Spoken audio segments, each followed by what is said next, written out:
Cuba's ambassador to South Africa, Enrique Orta Gonzalez, says he's truly honored to talk about Che Guevara, the person he never met, but who was very close to the people. Ambassador Gonzalez joined other ambassadors from Cuba, Venezuela, Palestine, Swaziland and Botswana, who spoke at the 55th anniversary of Ernesto Che Guevara Memorial Lecture, organized by SACP in the Northwest Province. Gonzalez believes that Che's legacy will continue to live on for generations to come. Our reporter, Refiloe Seboko, is joining us now from Mahikeng. Refiloe, good afternoon. Great to speak to you. What has come out from this morning's lecture? Good afternoon, Hugo. What has come out a lot was the legacy of Che Guevara and how he fought for the liberation and how he continued to be an example for even those that have not met him, or most of the speakers here, together with the ambassador from Botswana, from Venezuela, together with the ambassador from Swaziland, together with one of the speakers here was the ambassador from Palestine, including the keynote address that was done by the SACP Secretary Alex Mashilo, explaining about the legacy and how he also was inspired and continued to be inspired by Che Guevara, even though he has never met him in person. You understand that he died 55 years ago, and most were highlighting on how young he had passed on at the time. Also, the keynote address being Alex Mashilo, he touched a lot on the issue of a political landscape in South Africa, the political climate, the changing of MECs or cabinet in different provinces. But welcome to Newzroom Afrika and thank you so much for your time. Take us back, break it down for you, the keynote address that you gave today in relation to this memorial lecture. Firstly, we were talking about Ernesto Che Guevara, who was an internationalist. He fought in many liberation struggles. He was involved working together with Fidel Castro and other Cuban revolutionaries in overthrowing the Batista regime, which was backed by the imperialist regime of the United States in Cuba. Afterwards, he fought in several liberation struggles in Latin America. And he also came to Africa in the Congo, and he participated in training liberation forces towards the overthrow of the Belgian imperialists in the Congo. I must say, I did not meet Che Guevara personally directly, but among the young generations of the youth in our country, I was very lucky to meet Che Guevara's second in command, Commander Almeria, in 2015 in Cuba, and it was a great moment for me to be inspired by the meeting I had with him. And would you say that is what you're expecting, the youth that we saw attending this, students from the Northwest University Mahikeng campus coming to attend this? What is it that they should take away, especially from all the speeches that were made, even from other ambassadors? Che Guevara had a problem when he was young. He was asthmatic. So the asthma actually disrupted his schooling up to the age of 9. And if you can look at when we start schooling in South Africa, it's 2 years earlier than 9. So Che Guevara quite struggled because of asthma, to a point where his family had to migrate from where they lived to another environment. And he struggled with schooling, although he did very well in terms of his results. But the asthma was not good for him. Guess what?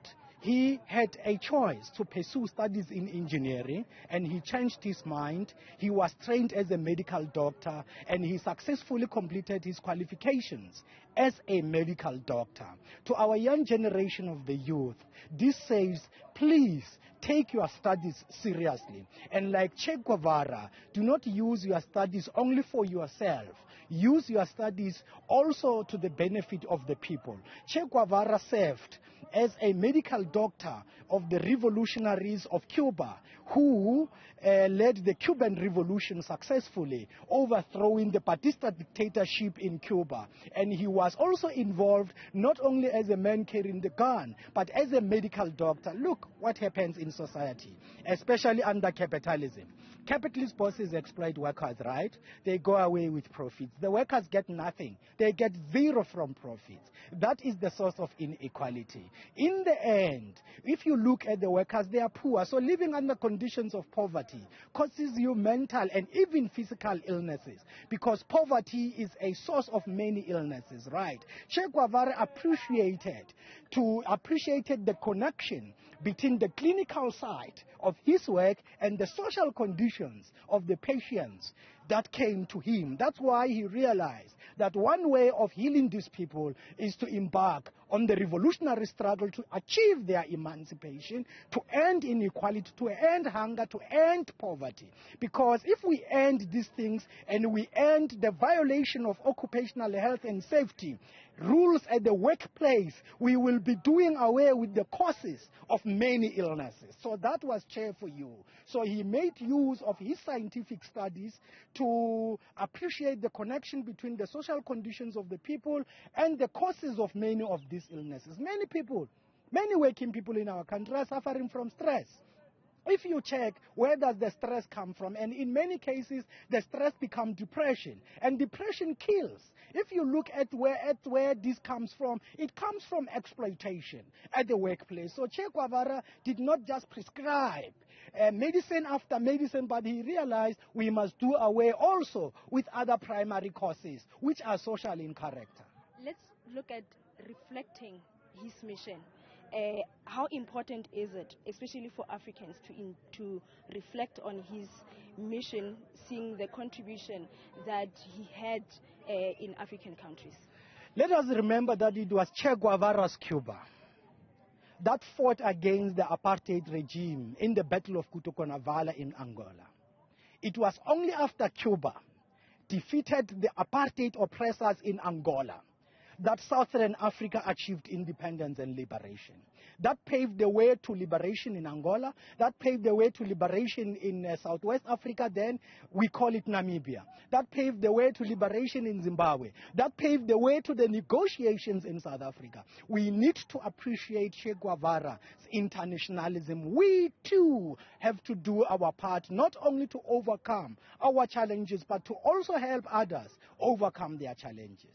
I'm not going to let you go by asking, it seems like you used the platform to also address the current state of affairs that we are in as a country, load shedding being one of those that you were critical about.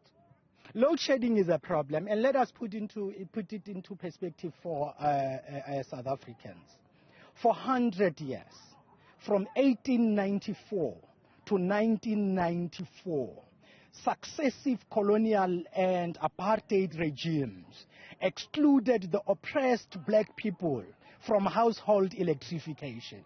The power stations that the colonial and apartheid oppressors built were there to look after the electricity needs of the white community and the mines and the industries owned by the white bourgeoisie of South Africa and their British imperialist counterparts and the French capitalists and other capitalists, right? When that happened, the black people were denied access to electricity.